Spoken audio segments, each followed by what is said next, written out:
There's one thing about Zakir Naik that makes people really think that he knows what he's talking about, and that's when he's able to share facts randomly and very quickly from the top of his head in such a manner that makes you think, wow, he is a really intelligent man. But a friend of mine sat down and went through a 5-minute talk of his once, and in that 5 minutes, he was able to make over 25 mistakes. Charles Darwin went on an island by the name of Calotropis. There is no such island as the Calotropis Islands anywhere. It was actually the Galapagos Islands that Darwin visited, where he found finches. And there he found birds pecking at niches. These finches do not peck at niches, as Naik says. They lived in separate ecological niches. Depending upon the ecological niches they pecked, the beak kept on becoming long and short. The differences Darwin observed between these finches were far more than simply beak length. They included differences in color, size, mating behavior, songs, and preferred food. This observation was made in the same species, not in different species. Darwin's observations of varying beaks were made on 14 different species of finches, not just one, as Dr. Naik claims. The beak length actually did not vary within the species. Charles Darwin wrote a letter to his friend Thomas Thompson. All of Darwin's published correspondence is printed and even available electronically online, and it contains no record of anyone named Thomas Thrompton. Charles Darwin himself said that there were missing links. He didn't agree with it.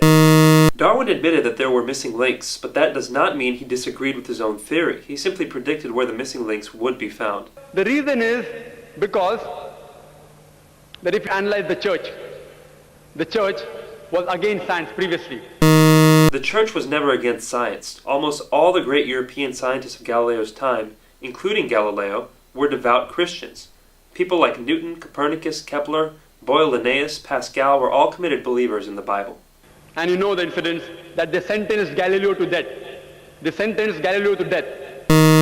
Galileo, a devout Catholic, was never sentenced to death.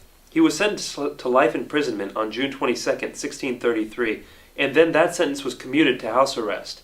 He died more than 8 years later on the evening of January 8, 1642, of old age. Galileo believed that his theories fit with the Bible, and he wrote a book arguing this based on early interpretations of Christians like Augustine.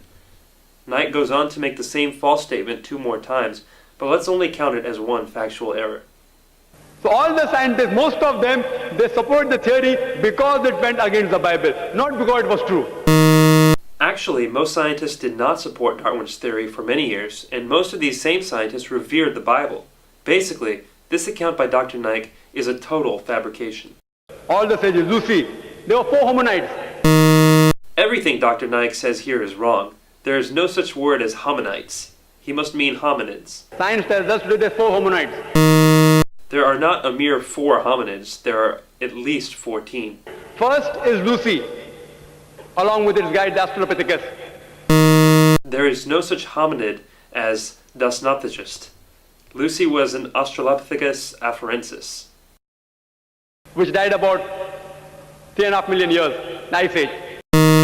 The Ice Age was not 3 1/3 million years ago. It was between 1.6 million years and 10,000 years ago. Then next came the Homo sapiens, who died about 500,000 years ago. Homo sapiens did not die out 500,000 years ago. You and I, and even Zakir Naik, are Homo sapiens. Then came the Neanderthal man. According to evolutionary theory, Neanderthal man was not on the direct line to modern man, but an Ice Age offshoot. The Neanderthal man, we died 100 to 40,000 years ago. Neanderthal man went extinct 30,000 years ago, not 100 to 40,000 years ago. Then came the 4th stage, the Cro-Magnon. Cro-Magnon man is the same thing as Homo sapiens, which Naik had mentioned as a different earlier species. There is no link at all between these stages. Actually, evolutionary biologists have found many examples of what they claim to be links between these stages. For example, Homo habilis, Homo ergaster, and Homo heidelbergensis. If you know of Sir Albert Georgi, who got the Nobel Prize for inventing the vitamin C. Georgi didn't invent vitamin C, he discovered it. Vitamin C is a naturally occurring substance that doesn't need to be invented. He wrote a book, The Crazy Ape and Man, against Darwin's theory. Albert said Georgi's book was not called The Crazy Ape and Man, but simply The Crazy Ape, and it was not a refutation of evolution, but a sociological commentary. If you know about Rupert Stalbert, this person wrote a new theory of evolution against Darwin's theory. Who is Rupert Stalbert? I can find no trace of anybody with that name. From the apes. If you know of Sir Frank Salisbury, he was a biologist. Naik quotes one unknown person after another. Who is Sir Frank Salisbury? Again, vigorous searching can find no trace of anybody with that name. But to give Naik the benefit of the doubt, this will not be counted as a factual error. If you know about white meat, Sir Whitemeat. Whitemeat? Who is Sir Whitemeat? For the fourth time, no trace can be found of anybody with this name. At lower levels, an amoeba, at lower species level, amoeba can change to paramecia. There is no such thing as paramecia. Perhaps he means paramecium, but the evolutionary change of an amoeba to a paramecium is far more dramatic biologically than the relatively small biological difference between apes and humans. According to Francis Crick, who's authority in this field, he said it is unimaginable. There is no such person as Henses Crick. Naik probably means Francis Crick, the co-discoverer of DNA.